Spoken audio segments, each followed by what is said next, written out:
Ya, Assalamualaikum warahmatullahi wabarakatuh. Ketemu lagi dengan saya terkait mengupas tuntas pemahaman kita terkait implementasi kurikulum merdeka atau seringkali disebut dengan IKM. Oke.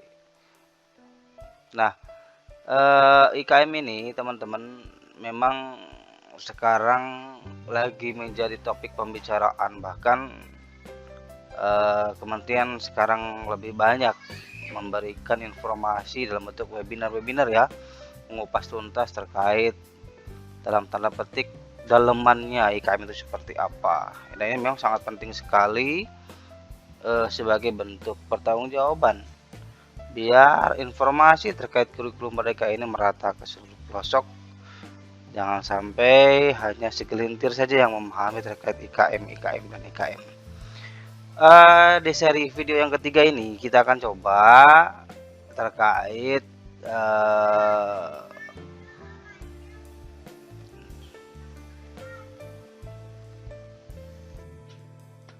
terkait apa sih yang sebetulnya konsep merdeka itu sendiri di dalam kurikulum merdeka ini. Apa sih yang dirasakan oleh kita sebagai seorang guru? Merdekanya di mana? Peserta didik merdekanya juga di mana? Dan ini menjadi harus sebuah definisi awal ya buat kita. Jangan sampai konsep merdeka ini adalah bebas sebebas-bebasnya ya, sehingga ada guyonan-guyonan yang memang yang penting merdeka. Jangan sampai menjadi merdeka tidak mengajar ya teman-teman semua. Baik, kita akan coba. Nah, salah satu hal yang mendasar di dalam konsep kurikulum merdeka ini yang saya pahami ya, yaitu adanya suatu bentuk kemerdekaan guru akan mengajar berdasarkan tingkat kemampuan para siswa serta memanfaatkan teknologi dalam pembelajarannya. Sejalan dengan pemikiran bahwa generasi anak-anak kita adalah generasi anak-anak generasi Z ya, yang mana mereka hidup dalam teknologi di masa teknologi seperti sekarang ini. Sudah seyogianya memang bahwa kemampuan peserta didik antara satu dengan yang lainnya, guru memberikan layanan optimal pendekatan individu terhadap peserta didik. Tentu saja ini menjadi suatu bahan pemikiran kerja kerasnya luar biasa bagi seorang guru untuk bisa memahami kondisi ini berdasarkan karakteristik di dalam kelasnya. Tapi jangan khawatir, ini sifatnya kolaboratif. Informasi yang nyampe ke kita sebagai seorang guru tentu saja tidak berdasarkan hal satu arah yang kita peroleh informasi.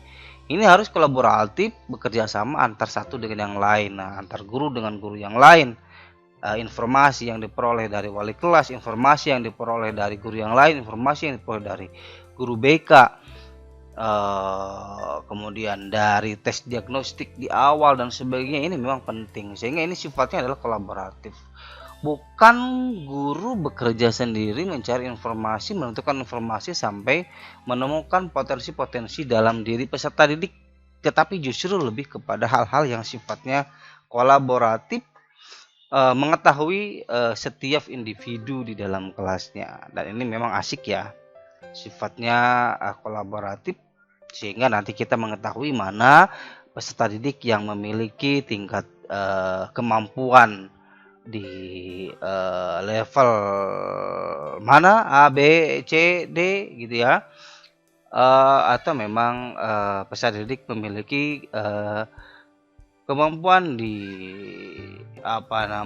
di dalam literasi atau numerasi, kemudian pola karakteristik karakter peserta didik sendiri dan sebagainya. Juga kita bisa pahami hal itu sebagai bentuk kemerdekaan guru dalam memberikan layanan terbaik buat peserta didik.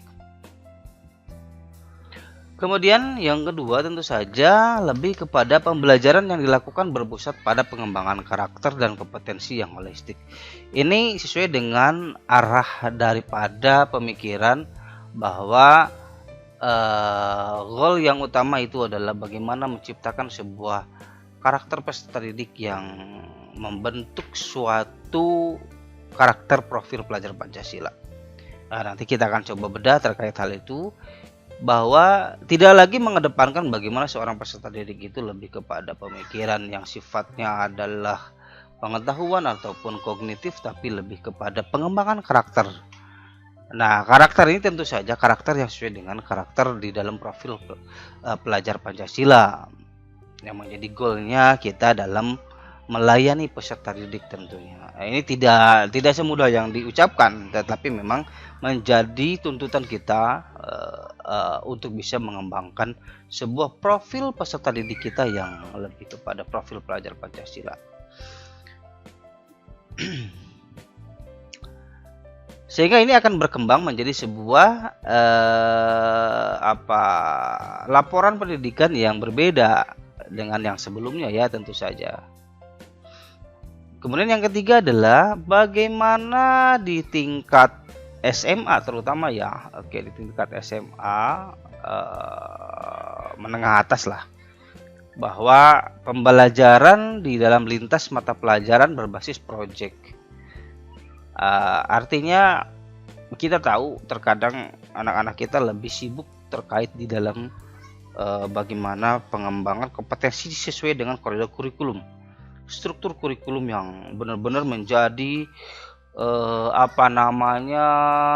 suatu hal yang sangat-sangat dan wajib untuk dipenuhi oleh peserta didik kita, sehingga anak-anak kita lebih terkungkung dalam kondisi kelasnya, lebih sibuk di dalam kondisi kelasnya, di mana pemenuhan dalam struktur kurikulum, pencapaian kompetensi dalam kurikulum itu.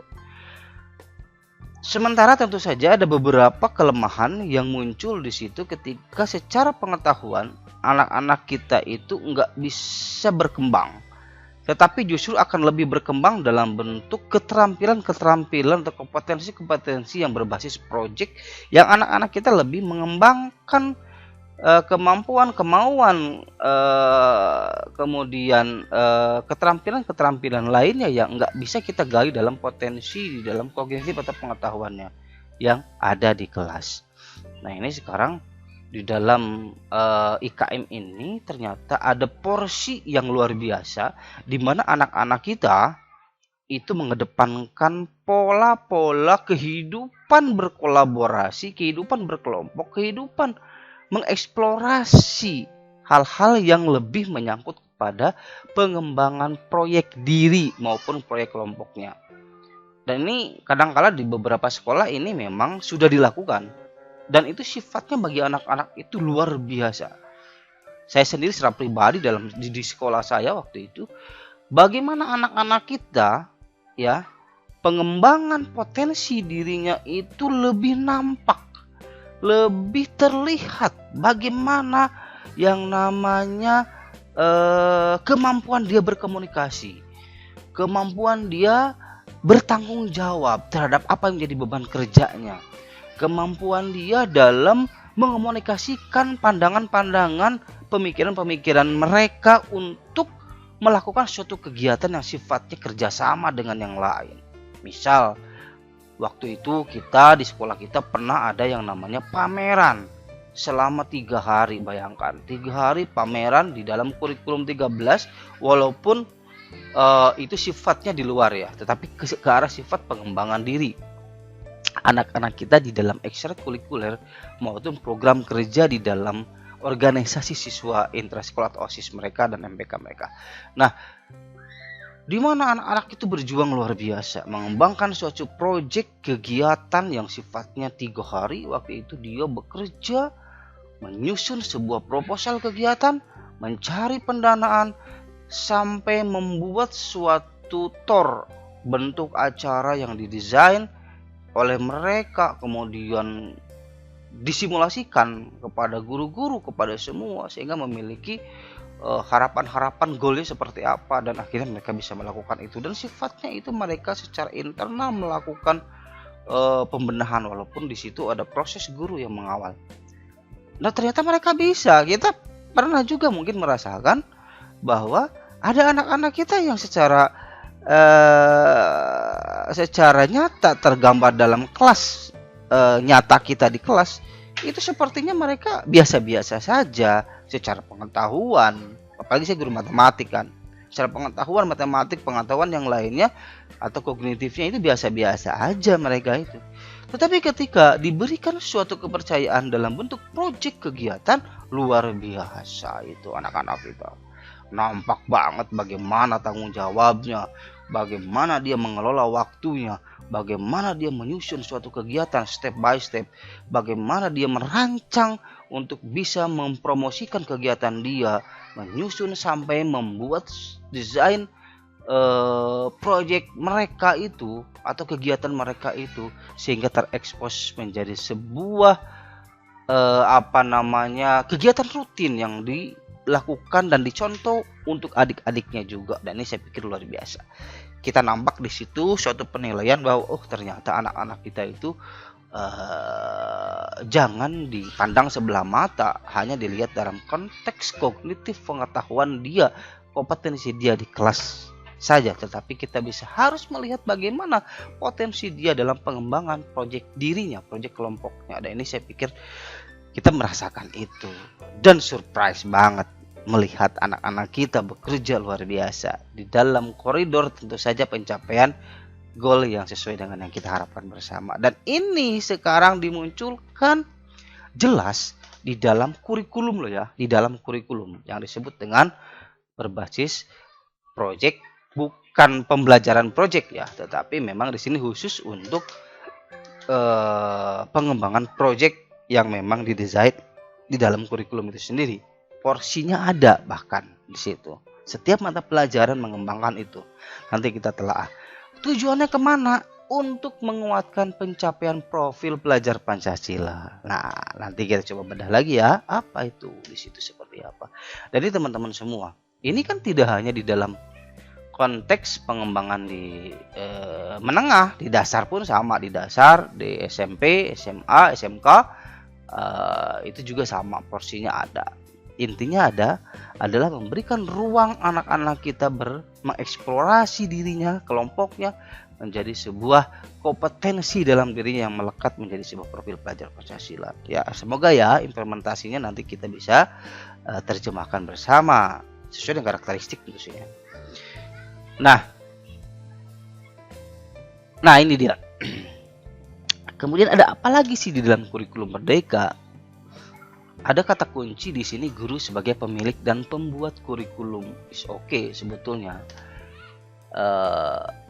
Kita bisa mendesain sebuah kurikulum yang berbasis kelas, yang berbasis mata pelajaran dengan koridor-koridor yang diberikan oleh pusat tentu saja. Seperti halnya sebuah sistematika pemikiran sebuah kurikulum, dulu di dalam K13 kita mengenal yang namanya pencapaian kompetensi inti, kompetensi dasar, kemudian ada indikator pencapaian kompetensi gitu kan, dan sebagainya. Bayangkan waktu itu kita mengetahui apa itu yang namanya kompetensi dasar gitu kan, kompetensi dasar, dimana waktu itu kan kita mengetahui bahwa KD setiap mata pelajaran kan beda-beda, kompetensi dasarnya kan beda-beda, sehingga ketika peserta didik sudah menguasai kompetensi dasar di dalam mata pelajarannya, maka dia akan memperoleh suatu penilaian dalam dirinya, baik pengetahuan maupun keterampilannya. Nah, sekarang di dalam kurikulum Merdeka, hal tersebut, istilah tersebut atau konsep tersebut saya pikir sudah hilang. Tapi kalau kita bisa setarakan, mungkin bisa kita setarakan istilah itu dalam istilah-istilah yang baru, ya, dalam konsep-konsep yang baru yang sekarang lebih familiar, teman-teman semua baru mendengar. Yang pertama adalah istilah capaian pembelajaran, CP. Nah, ini capaian pembelajaran ini sesuatu hal yang memang harus dicapai dalam konsep mungkin kompetensi inti lah ya gitu kan, yang harus dicapai oleh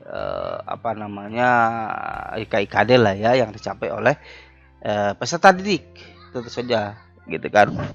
Nah, CP ini suatu bentuk hal yang memang harus dicapai oleh peserta didik, dan kita sebagai fasilitator untuk bisa menentukan capaian pembelajaran tersebut gitu kan.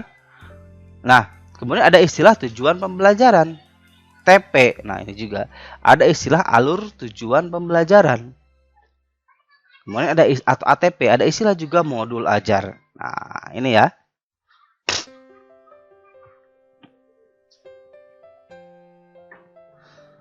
Ya, apa itu CP, teman-teman? Nah, CP itu didefinisikan sebagai kompetensi pembelajaran yang harus dicapai peserta didik pada setiap tahap perkembangan peserta didik dari setiap mata pelajaran pada satuan pendidikan dasar maupun pendidikan menengah. Jadi ya kalau dulu kan KIKD lah ya, seperti itu yang harus dicapai. Sekarang namanya adalah CP. Istilahnya, konsepnya namanya CP, capaian pembelajaran. Suatu kompetensi pembelajaran yang harus dicapai peserta didik. Artinya ini memuat bagaimana step by step anak-anak kita dikatakan tercapai proses pembelajarannya jika CP-nya terpenuhi, gitu kan? Nah, CP-nya ada di setiap mata pelajaran, udah diterbitkan ya oleh dalam bentuk Permendikbud. Nanti kita coba lihat. Kemudian ada istilah yang kedua adalah istilahnya TP, tujuan pembelajaran. Nah, tujuan pembelajaran ini lebih kepada bagaimana suatu deskripsi pencapaian 3 aspek kompetensi. Ya, jadi di dalam IKM juga masih memuat yang namanya pengetahuan, keterampilan, dan sikap, tetapi tidak dipisah-pisah. Ya, kayak di K13 kan ada penilaian pengetahuan, ada penilaian keterampilan, ada penilaian sikap. Di sini satu kesatuan tetapi memenuhi 3 aspek kompetensi dalam satu atau lebih kegiatan pembelajaran. Nah, jadi untuk mencapai CP maka TP ini harus terpenuhi, gitu kan. Maka secara mudah untuk pencapaian CP terpenuhi jika tujuan pembelajaran secara step by step dari 3 aspek tersebut juga terpenuhi. Oke, gitu ya.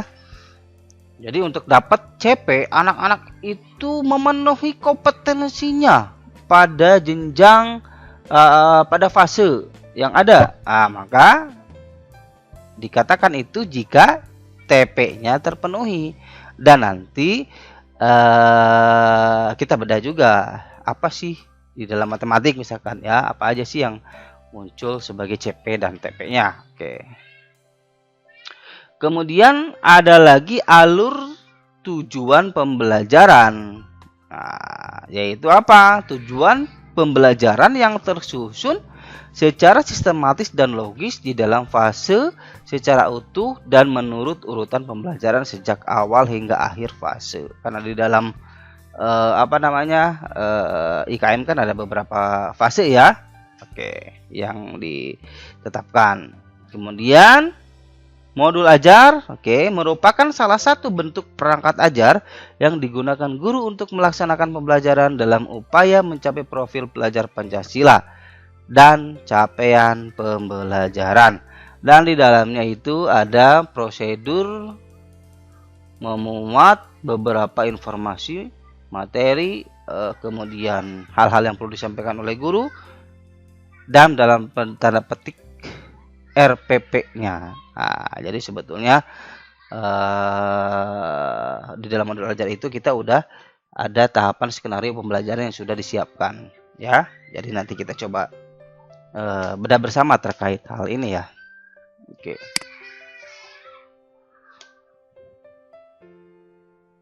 Nah, apa sih keunggulannya?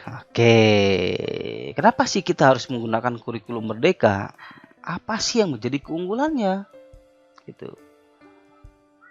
Ya, ke yang pertama, kurikulum Merdeka lebih sederhana dan mendalam.